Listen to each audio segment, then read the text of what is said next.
Breaking Bread is brought to you by North York Community House, an organization that builds strong, resilient, and inclusive communities in Northwest Toronto. It's time for a shift.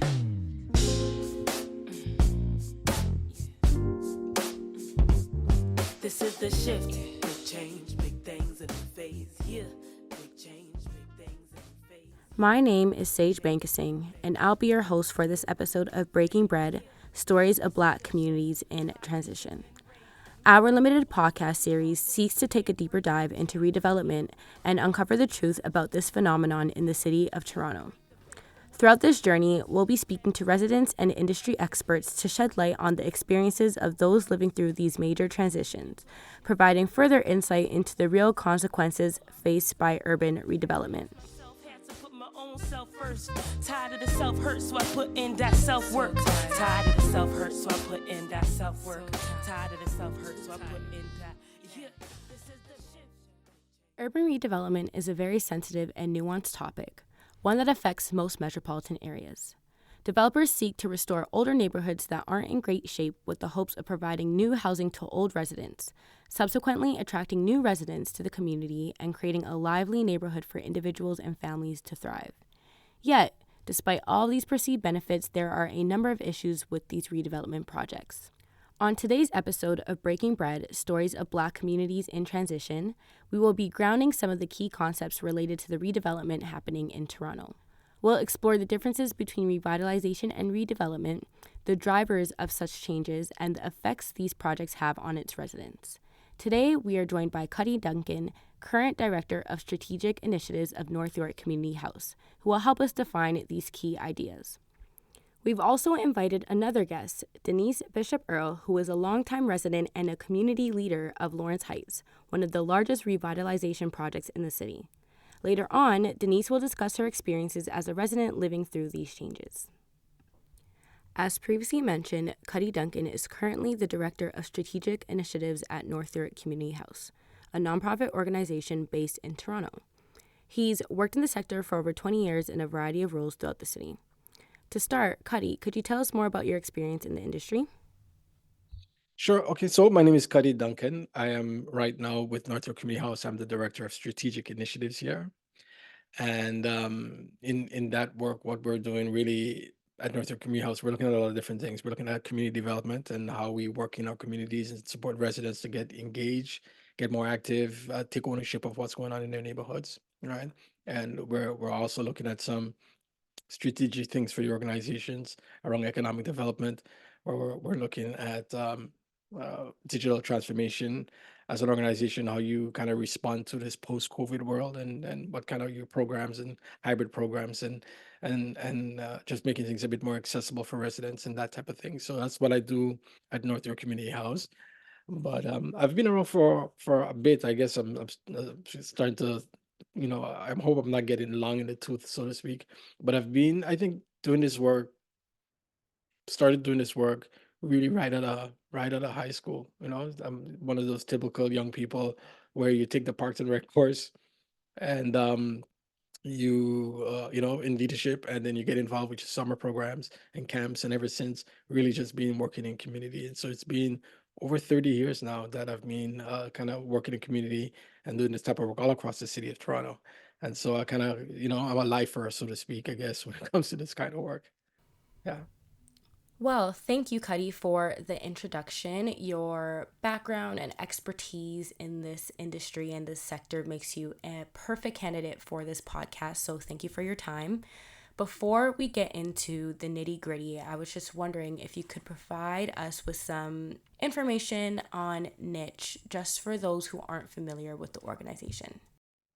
Sure. Yes. No, well, Niche has been around for about 30 years now, and it started off as a community development initiative. I'm not sure if people recognize that it started with the North York area, up at the Bathurst and Lawrence area, really, doing work around community development, helping newcomers, and had a small little office in the neighborhood and supporting, newcomers as they come, kind of get more involved in their communities, and they kind of expanded and to do just a full multi-service organization now, right? Still heavily with the newcomer initiative, but touching on a lot of different things. And so that piece around community development, that theme of community development and commitment to community development has been there from the beginning. And so the work that we're doing in the communities right now always kind of touch on community development. When you look at our mission statement for the organization, we like to think of it as settle, thrive, and belong. And those is like a quick way to be able to understand what we're really about: settle, thrive, and belong. That was amazing. Thank you so much for that, Cuddy. So, jumping right in, could you please start us off with defining urban redevelopment for us? I know for most of us living in the city of Toronto, we're very familiar with urban redevelopment, but just as a starting point for our conversation and also for this podcast series, could you please define urban redevelopment? Sure, sure. And again, I'm going to speak from a community development lens, from an individual that's kind of been committed to working from community first, and not so much as an urban planner. I mean, I know there are hard urban planning definitions to some of these pieces, right? So sure, urban redevelopment. So because there's a difference between development, like urban development to me, and kind of redevelopment, right? And and I think what we're kind of caught up in is maybe the redevelopment piece, where you're looking at making a change to what was currently there, and what we're most concerned about when we're making change. We're talking about urban. Oftentimes, it's dealing with the physical structures that are there in the neighborhood, so roads, parks, buildings, things that are available for the public. What do those look like? How do they support the community that's there right now? And how do they support who may be there in the near future? And that's kind of redevelopment. You're looking kind of at what exists and how it's changing. And oftentimes what we want to do is make sure that that change is informed by those who are there, and it supports those who are there. When the change doesn't support those who are currently in the neighborhood, who are living with those conditions, then we have a problem. Then we are having something that kind of leads to gentrification, in my view, right? And we could talk a bit more about that as we go along. But the urban redevelopment piece is what we're thinking about. Thank you, Cuddy. That was very insightful and an amazing start to our conversation today. On the topic of redevelopment, Cuddy, could you please list some of the key drivers behind redevelopment? For example, I'm sure we're all familiar with the construction on Eglinton West. That is a great example of transit-led development. However, there are a lot more in the context of Toronto. So could you please tell us a little bit more about the drivers behind redevelopment? Hmm. Sure, sure. I mean, overarching, maybe I'll just start with just some general pieces. Like it occurs in different ways. I mean, sometimes if you're living in a private community, like the building is privately owned, sometimes what you see is that the landlords could either sell it, or they want to maximize an opportunity, and they'll say, okay, here's an opportunity to move away from a rental model into a condo model, where I could tear down what's currently there and build something that would give me more profit, and then I'll be able to exit that investment a little bit easier, right? And so sometimes it's a business move. Sometimes there are just open spaces. Again, it's developer. This is kind of like a developer led, looking for opportunities. Sometimes, we're looking at massive retail spaces that are transitioning into housing, right? Whether it's affordable housing, oftentimes it's condos that are going up, all right? And it's developing a community. What maybe makes it especially concerning for some residents who are in those communities, when they see, like, the mall being torn down and condos going up, right? Is that it changes the composition of the neighborhood. But then you see the same type of thing where it's transit led, or it's about infrastructure, government infrastructure, major government infrastructure. So oftentimes what we've seen over the last 10 or 15 years, really maybe even 20 years in the city, when you think about what was going on with the St. Clair, is that transit plan, as the city is growing, and we have to kind of develop a way to kind of get people to and from work and home and whatnot, that we have to kind of reconsider what our transit infrastructure looks like. And so there's been a big push to be able to make to increase public transit, and to be able to make the commute easier for people to get to and from work, right? And for business to occur in the city. The point I guess I'm making around the transit is that transit, whether you're doing underground or above ground, could be very disruptive. And what it not just disruptive about the construction, what it means is that you might be changing how people are able to access that neighborhood or access that community.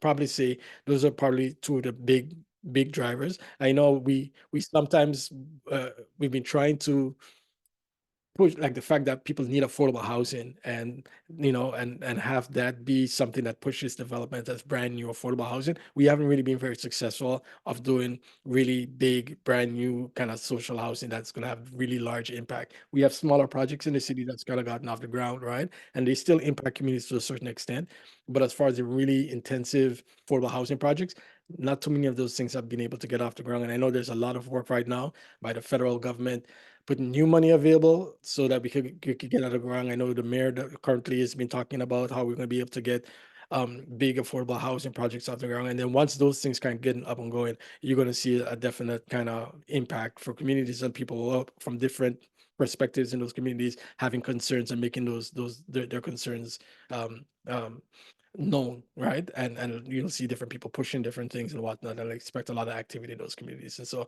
I would say from my lens, just quickly, transportation is the big one, development, opportunities, private development opportunities, and then big, city concerns like affordable housing and whatnot is another big driver that comes to me.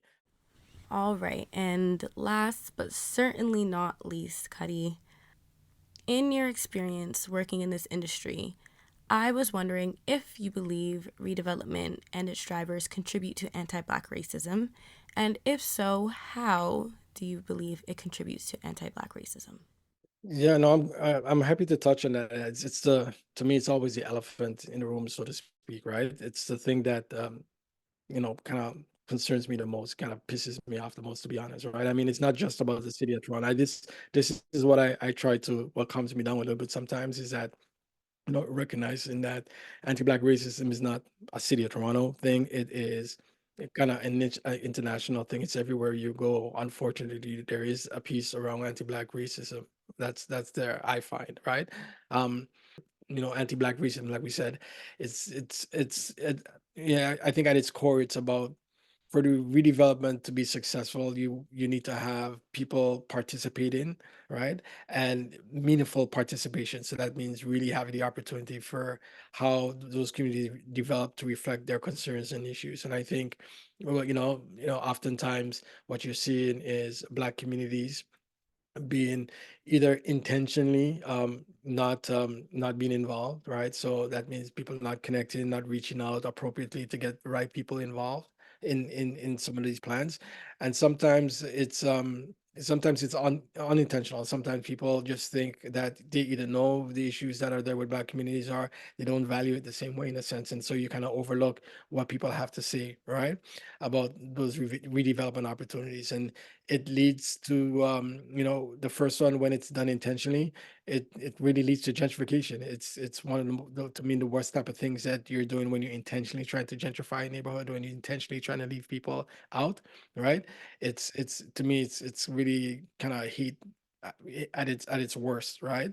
And when it's unintentional, then it's really, again, it's people just not, there's a professionalism that we have to bring to this business and a commitment we have to make to the work that we do. And we need to be able to see all key stakeholders around who are involved in urban development, ensuring that they understand the communities that are there and they do their due diligence to make sure that people are who need to be there are at the table. And that's the only way we get to a city that can respond to all the needs and concerns that we have, that could really maximize the opportunities that everyone kind of brings to the table, right? And we are a better city when everyone is really to be able to be an equal actor there. So yes, I do think anti-black racism plays a strong role, and I'm hoping as like you do more interviews and you talk with more people, you'll be able to bring to life how it kind of plays out a bit more in certain communities.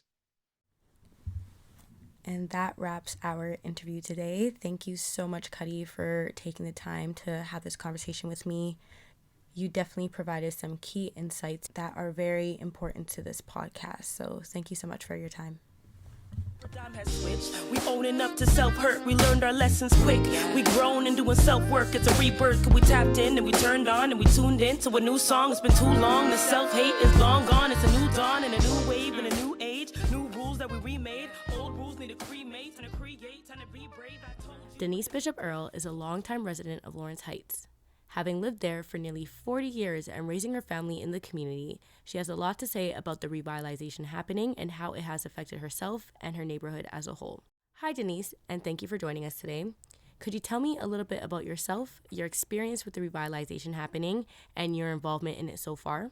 Hello, my name is Denise Bishop Earle, and I have been living in Lawrence Heights for about 38 years. When my oldest daughter was 2 months, I moved here on May 14th of 1984. My experience with revitalization has been a mixed bag.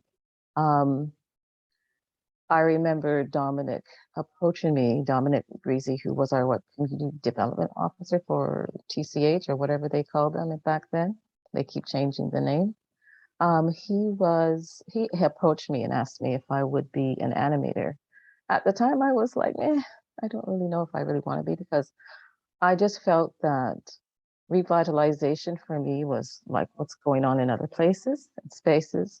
Like in the United States, revitalization was the taking over of many Black communities. And so I was really like, oh, I don't really know if I really want to be a part of this. But I also felt strong about the whole idea of trying to protect Lawrence Heights and trying to make sure that we got as much out of revitalization as we possibly could have. And so as an animator, I made sure that I was involved as much as possible in creating as much change and really challenging a lot of the ideals and the structures that were presented to us, and making sure that residents of Lawrence Heights were involved as much as we could possibly get them involved. In fact, we did a lot of change making, and there was, from what I understand, different countries like South Africa and different parts of the United States actually came here, and it's through some of our James walks to see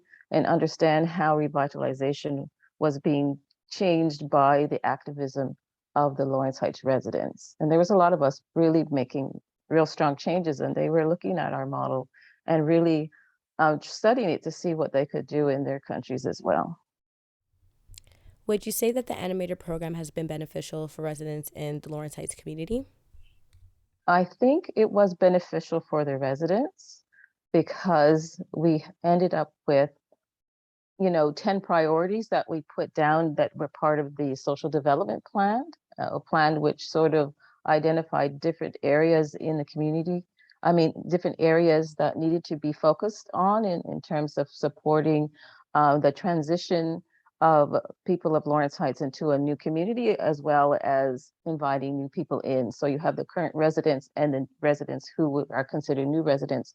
It sort of focused on how we could live and work together. It's kind of that build back better together ideal, but and I think that the animator program worked as long as they allowed it to work, because what happened essentially was when we were at our height of creating change as residents and as animators, they stopped the program. And for 2 years, there was no program, and there was no communication to the residents, any clear communication. And when we did have communication about what was happening with revitalization, it became very late. And so for 2 years, there was no voice in terms of what changes were happening with the revitalization. And then they came up with this whole ideal of ambassadors. Now, I don't know how successful that program has been, but I've noticed there's been a high level of turnover, because the ambassadors that started are not the ambassadors that are there now. So, and from what I understand is they have no voice. When we were animators, we were part of all the changes, whether it was, picking the development partner or defining the names of the different streets in all the communities, or even looking at where the parks could be, how many trees could be in those spaces. What does the inside of these each unit look like, and how do we support residents who were physically challenged or had different challenges, and how do we identify what those things were? We were active in every element of it until they decided we weren't. Thank you, Denise. I'm wondering, at what point or stage in the Lawrence Heights revitalization did they decide to discontinue the animator program? I think when we start challenging some of the things that they did, and that would have been when just before they start demolishing the first building. And I think part of it was we had um, created a petition, and in this petition we were highlighted different areas that we as residents wanted addressed. I can't remember what those it was because it's been such a long time, but it was like addressing employment opportunities, addressing, different things that were happening in the community at the time, and feeling that they needed to really look at all these different things that were going on, and honor what they had originally said about, creating a space that was going to support our needs as well as a new community, I should say, the current resident, as well as the residents who were coming in. And I think that they slowly were just pushing the whole concept of the social development plan in the background. And when we're looking at zero displacement and all these other things that we were supporting with our 10 priorities, and even the whole ideal of home ownership for residents, it was becoming it was coming less and less seen as something that was going to be tangible. And it slowly, all the things that we had fought for were just seemed to be crumbling and dissipating and floating away. And it was like, okay, what is this? And we were slowly pushed out of the tables. Meetings were happening and we weren't being invited to those tables. And then one day we weren't invited to tables anymore. They didn't even close the animated program. They didn't even say, thank you very much. We appreciate all the hard work you did for the past how many years, since 2008 till 14, 15, 16, 18, whatever it was. I can't even remember anymore. It just stopped. And they didn't communicate with us, only when they wanted to ask us or something, or if they were trying to extract certain information from us. But it just stopped. And since then, has your involvement with the Revite changed or evolved since you stopped being an animator? Yes, it has changed. I think we're part of the Lawrence Heights Coalition, a Lawrence Heights Revite Coalition now. I haven't really been invited to any of the revitalization meetings. I know they happened, and a lot of times what happens is when I hear about revitalization meetings, it's too late. It's like either the day of, and I can't make that time, or I find a flyer sitting on the ground in my backyard. It's like, okay. And so with the coalition, I think we have a better focus on what we as residents want to do and how we control the narrative and how we want to be seen and heard in those spaces, and actually have not just a voice at the tables, but at the head tables. And so working with other residents like Trudy Ann and Miss Beverly and Kumsa and all these other people who are supporting moving a lot of our ideals and our needs and the things that we see as important forward. I think that that's a better thing. It's just like having a tenant association. It's better to have an association that's separate from the space you want to, or the organization you want to change, than being a part of it, because sometimes they control the agenda. And so by being separate, then we control the agenda and what we think is important in that space. As a longtime community resident and leader, in your experience, what have been some of the common feelings felt by residents towards the revitalization happening in Lawrence Heights? In the past, since even before COVID happened, there has been so much lack of communication about revitalization. And because we don't have any real residents who speak for the community at these tables, I think it's about, if you don't know what's happening, there's a sense of fear and isolation. And when you have fear and isolation, then you have anger. because you feel like you're being disrespected and disregarded, and not understanding the impact. I don't think the people who are part of developing and moving forward revitalization, the management team, the developer partners, TCH, and all those people who are involved, including the city, I don't think they really are considering the impact it has on the mental health of residents. And when you have mental health issues, there's another layer of fear, frustration, anger, trauma, and all those things create anger. And so I think that um, it's about recognizing that we're stakeholders in this process. We're just not clients in a sense of, okay, we're doing this for you and you should be thankful and grateful.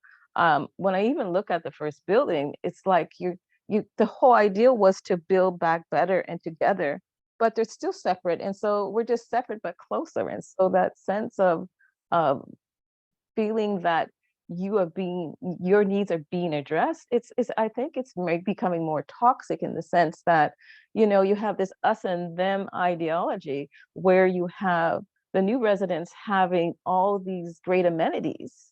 And when you look at the other part of the building that's lower and smaller, there were no amenities. And even having access to community spaces is actually at a minimal, if not at all. I can't really speak to that, but from what I'm hearing, even in the new buildings, there is no access to the amenities that were there, and there's very limited amenities at that.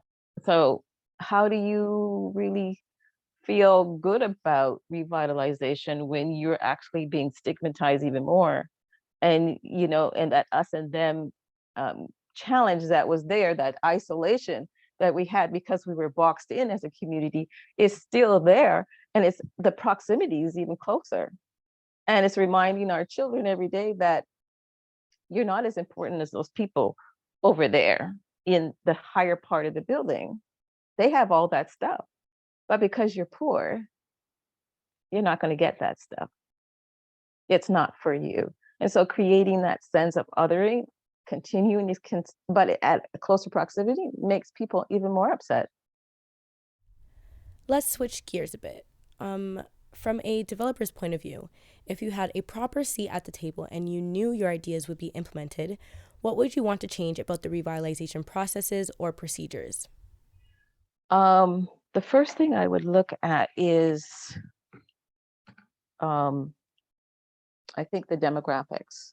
Because when we look at demographics, we think of the mixed income, and to really study what is the best way to support the integration of mixed income families and mixed income communities, and to create a space that is not only has good amenities for all and provides good employment for all, but also creates a safe space for everyone. Because the way we're creating these spaces right now, I don't think residents feel safe in those spaces. So how are we going to create a community that is safe for everyone? Because one of the issues they will have is good housing. You may be giving them good housing, but the other issue that we had in Lawrence Heights was having safe space because of the level of community-based violence. How does revitalization address that piece?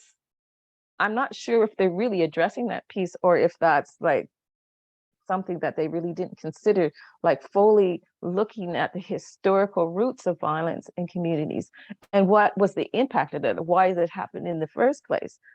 Just building new buildings is not going to change that aspect until you get to the root of the problem. So I think I would be more consider how do we create a safe space for everybody, current residents especially, but also for those who are moving in.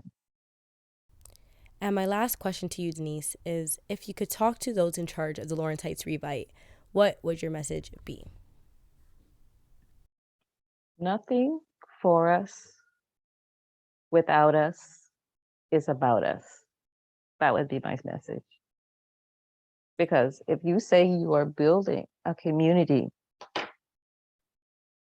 to support, I will say, use the word emancipating the current residents from these buildings that are dilapidated and moldy and mouse ridden and cockroach ridden and whatever, um, and building a space that is safe from community-based violence, and a space where there are more amenities and more opportunities for employment and for personal development in terms of access to recreation centers that offer far more than our present recreation center, or other amenities that allow us to gather together in safe spaces and to enjoy each other's company. If you're building that kind of space, if you think that not having those voices at those tables to have conversations around what is working right now, what's not working, and where do we need to make changes, because there needs to be safeguards